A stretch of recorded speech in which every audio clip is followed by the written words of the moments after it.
My name's Chris Elder. I've been living in Whatcom County for about 20 years. Have a bachelor's degree in environmental biology and a master's degree in agriculture, mostly focused on soil science. In the county, worked for Cloud Mountain Farm, did farm management, both tree fruit as well as other operations, was the farm manager for Viva Farms down on Port Skagit property in Burlington. For the last 12 years, I've worked in local government, did farmland preservation, agricultural planning, terrestrial wildlife planning, climate action planning, and then moved over to Whatcom County Public Works and supported watershed management planning as well as a future sea level rise and future riverine flood vulnerability assessment for the county. Outside of that, as a nonprofit realm, was the founder of Twin Sisters Farmers Market, a collaborative market in East Whatcom County, and have recently launched Coastal Farmland Trust, which looks to implement the community land trust model to help make farmland accessible to farmers.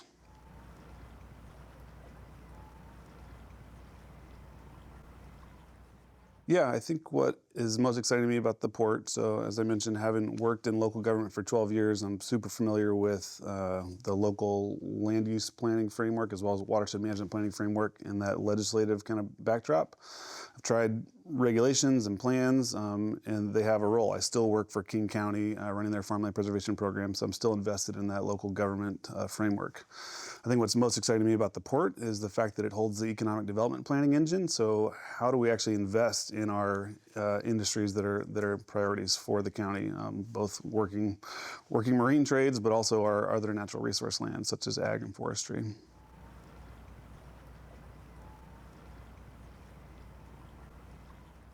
I mean, certainly the economic development planning engine, the regional economic partnership, and the mechanism that is the comprehensive economic development strategy should guide future investments throughout the county. I think a lot of that has been focused in the maritime realm and on kind of industrial development, which is critical and key. But I think the opportunity, especially with this expansion from 3 to 5 commissioners, gives us the opportunity to really look county-wide in a way that we haven't before. So yeah, what does agriculture need to be viable? What does forestry need to be viable? And I guess beyond viable, what do they need to be successful and actually kind of grow the industry in a way that we haven't considered before? So I think those are a couple options. I think thinking about the waterfront more broadly, how do we actually do it in a way that preserves working trades as well as kind of considers the public interaction with that interface?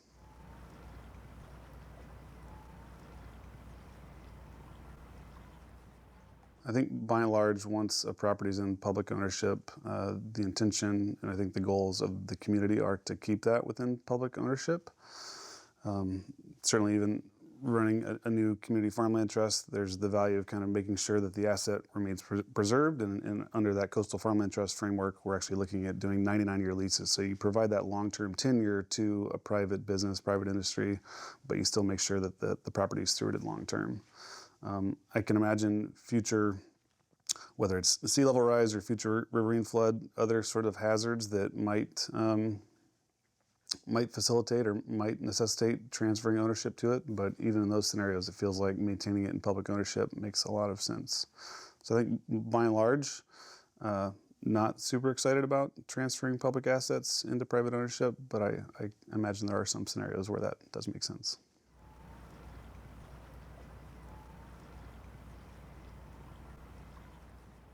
All three of those options are good possibilities. I think I'll choose the waterfront just because that has been a subject of a significant discussion over the past several years. I think the recognition, again, of trying to balance both working trades as well as kind of public access and community use, as well as the need for the port to actually generate revenue, makes the waterfront quite an opportunistic property.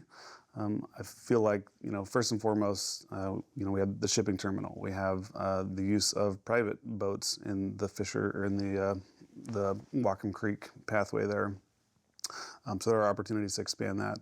I think the piece of the waterfront that feels like it's been kind of juggled around a little bit is a lack of kind of putting the public, utilizing a public space there more holistically. Actual council member or Commissioner Shepard in a recent meeting flagged the idea of having a plaza, kind of maintaining some core public space where people can go and congregate. And so I think when considering preservation of the shipping terminal, preservation of some key central space, and then designing a development around that is kind of the most effective use of that spot.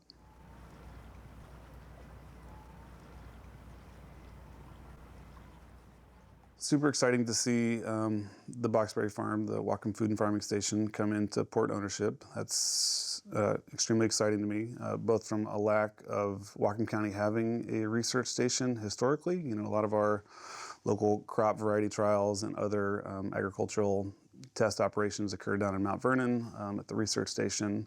But having worked on Port of Skagit property at Viva Farms and actually leasing some of the industrial space down to the Port of Skagit, you can really see what happens when you create the space for our natural resource industries to expand, to thrive. And to date, it does feel like the port has been largely focused on our maritime industries, which is great, but we're missing a lot of the other natural resource opportunities in the county. So I think furthermore, you know, we're down to one lumber mill in Whatcom County, which is struggling, has been struggling for years, but how do we make that more innovative, whether that's cross-laminated timber or other sort of value-added forestry products as well.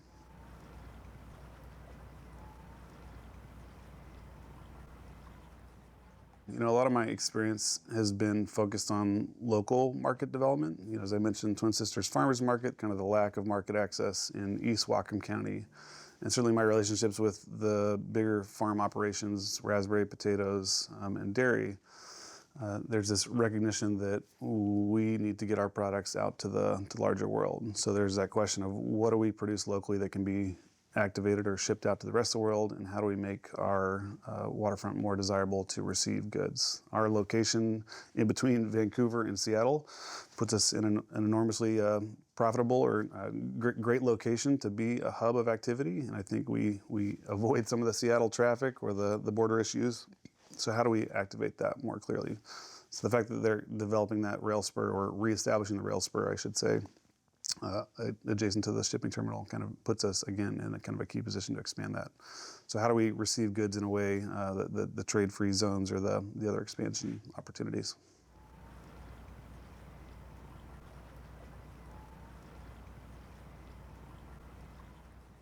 So I'm not a member of any party. Super thankful to have received the Democratic endorsement. That feels good. You know, I've been a county staff person for 12 years now. There's no benefit to me flying a flag when I go out to talk with my community, and I'm not interested in flying a flag moving forward. I'm invested in my community, both my district, District 5, but all of Whatcom County. My kids were born here. I've grown up as an adult here, and I'm severely invested in the health and well-being of this community. I think there's a recognition that we face a lot of pressures, whether that's economic, we have climate pressures. There are a lot of things coming at us. So the more we stick together and plan as a community, the more successful we're going to be. So things that are exciting to me or of interest, where I have a lot of background and experience and ideas, is on climate resilience, whether that's floodplain investments, whether that's sea level rise components, you know, wildfire, we have the extreme heat. How do we invest in the entirety of Whatcom County, regardless of party?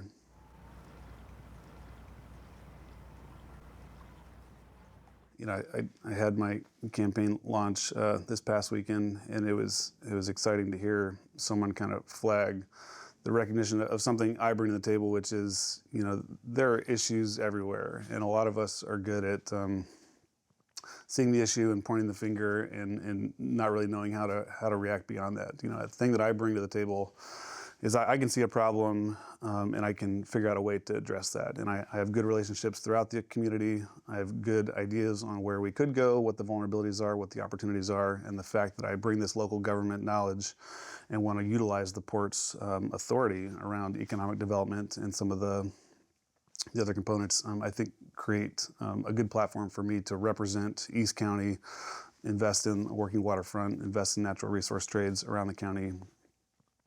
But I'm excited, I'm invested, and I look forward to being your new District 5 Commissioner.